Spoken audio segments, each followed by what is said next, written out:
नमस्कार, दिशा style and स्पाइसमध्ये आपलं खूप खूप मनापासून स्वागत. आज आपण हे छोटे छोटे काटे वांगे आहे याची आपण भाजी करणार आहोत. हिरवी मिरची टाकून आपण ही भाजी करणार आहोत.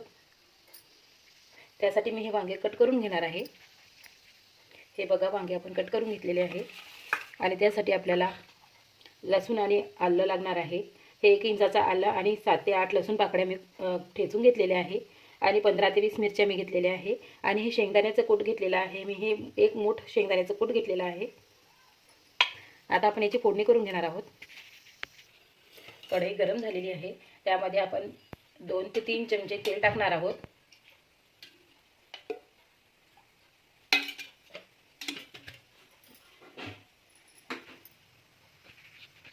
हे बघा, तेल गरम झालेलं आहे. यामध्ये मोहरी टाकणार आहोत, जिरं, मिरची टाकून घेणार आहोत.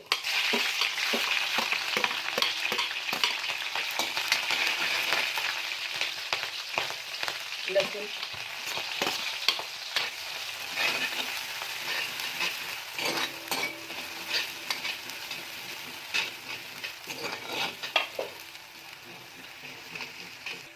हे बघा, लसूणाला आपला हलका ब्राऊन कलर आलेला आहे.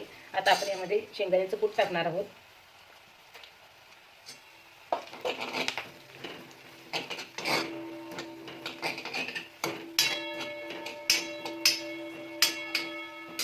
आणि एक छोटा चमचा मी मसाला घेतलेला आहे. कोणत्याही प्रकारचा मसाला तुम्ही घेऊ शकता. आणि अर्धा चमचा हळद घेतलेली आहे, हे आपण यामध्ये टाकणार आहोत.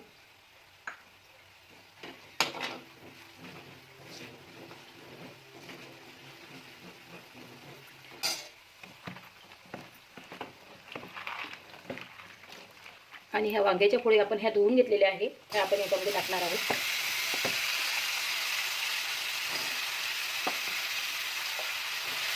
हे व्यवस्थित मिक्स करून घेणार आहोत.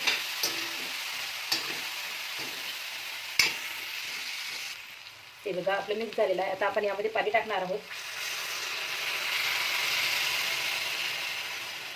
अर्धा जास्त ग्लास आपल्याला यामध्ये पाणी टाकायचं आहे आणि आपण हे व्यवस्थित मिक्स करून आणि याच्यावर झाकण ठेवून ही भाजी शिजवून घेणार आहोत. हे बघा, 5 मिनिट झालेले आहे. आपण 5 मिनिटानंतर ही भाजी चेक करून त्यामध्ये थोडंसं मीठ टाकून घेणार आहोत. मी 1 टेबलस्पून मीठ टाकत आहे. हे मिक्स करून घेणार आहोत.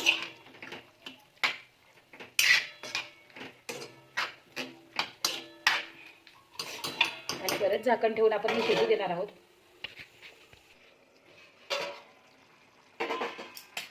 हे बघा, तयार झालेली आहे आपली वांग्याची भाजी. ही भाजी आपण भाकरीसोबत पण खाऊ शकतो किंवा वरण भात, वांग्याची भाजी, तोडगा याच्यासोबत पण आपण ही भाजी खाऊ शकतो. तुम्हाला जर माझा व्हिडिओ आवडला असेल तर लाईक, शेअर आणि सबस्क्राईब करायला विसरू नका.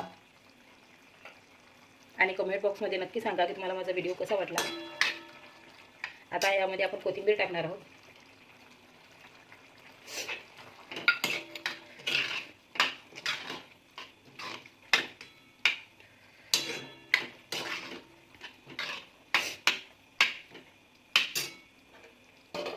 अशा प्रकारे आपली वांग्याची भाजी झालेली आहे.